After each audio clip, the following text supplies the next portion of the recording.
ورگتنا قطابی الپیمانگا پردورشی بشوازه تاقی کرن تنا ورگتن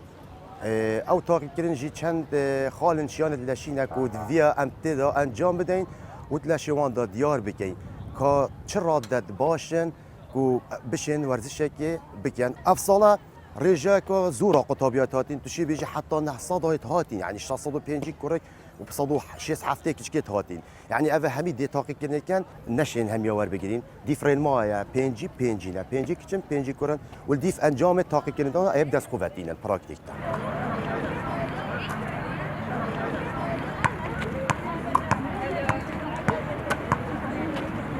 اسوکی قطابیک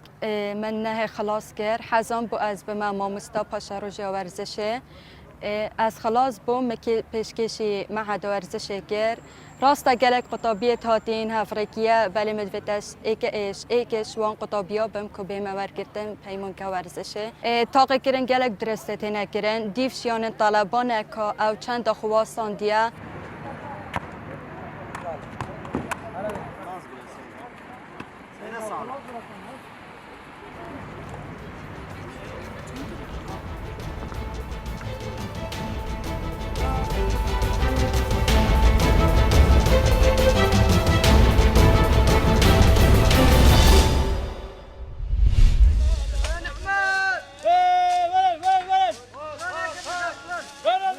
خر حصابا ده خر وصل جاي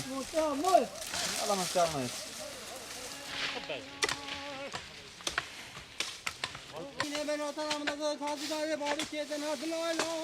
مثلا زبارا دفمن بره دال گندا الحمدلله حتی به گویجی ما وقتی گوت صبای ده چینه چلی بره اف پالت ما گوت دست نشان کرینه همیده وی کفن سپیده دین باست خو هل گرن چانتیت خو ملغوه که چپ سیاره چپ دوارا کل کیره او محور او منطقه چلی ده چنه ناف چلی بركوس يورون وعزيزون بدل خالك مولا مقودي اوه تو الشورى جيران عربه لوي لوي اخ لوي لوي لوي لوي لوي لوي لوي لوي لوي هذا سبب ندهدني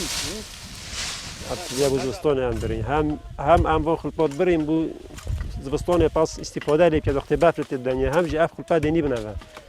الكام نوعيه درزغوب من هجمينه دي بنوا دي دراك ودي خملو خدنا فا اگر نه انا برين چون سالا کو عبد الرحمن ما نوف چت بيج اوادي دايبرن هندج دي بروسنت كان تاخ ممكن هندج جيبات كيش نو ما يراكيش افيدي ممكن كان يبو صباي دي نجني افي كان نو نجني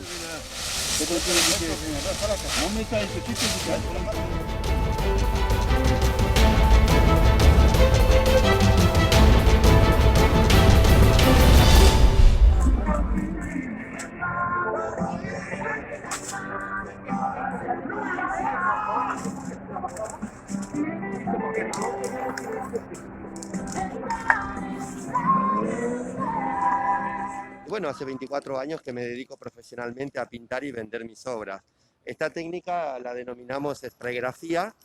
o en Sudamérica aerosolgrafía. Y si no, spray art, simplemente se encuentra en la red. Bueno, ahí estuve, antes de salir de Argentina, viajé mucho para Argentina, después Brasil, Paraguay, Uruguay, y después ya me vine para Francia, Holanda, Alemania. Pero ahora mismo este año se ha cortado todo, el año 2020 es el año malo.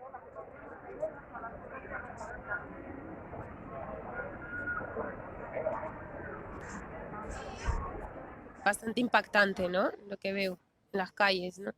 Más mi trabajo, yo creo que el de casi todos los artistas callejeros es más energético, ¿sabes? O sea, si esta situación que estamos viviendo te baja la energía, entonces no atraes público, es lo que pienso. Y cuando estás bien de energía, aunque pasen estas cosas, pues igual te va bien. O sea, que no es que nos vaya mal o algo así, ¿no?